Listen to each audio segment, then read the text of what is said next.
প্রথমবারের মতো রূপালী পর্দায় একসাথে দেখা যাবে বুলবুল খ্যাত নায়িকা তৃপ্তি ডিমরি ও সিদ্ধান্ত চতুর্বেদীকে। দর্শক, বলছি সিনেমা ধারাক 2 এর কথা।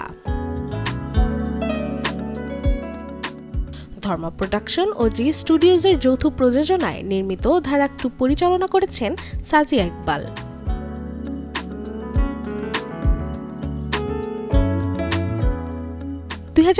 সালের ধারাকের স্পিরিচুয়াল সিকুয়েল হিসেবে বিবেচিত এই ছবি মূলত তামিল ভাষায় প্রশংসিত ছবি পারিয়মেন পেরুমালার হিন্দি রিমেক।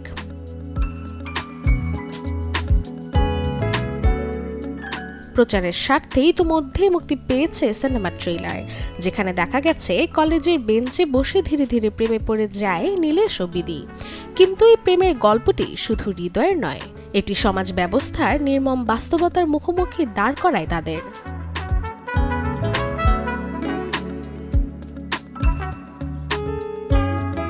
তবে কি ধারাক 1-এর মতো এ ছবিও জয় করবে দর্শক মন?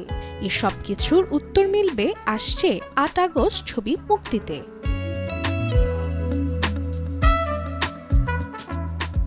Desk report, channel 24।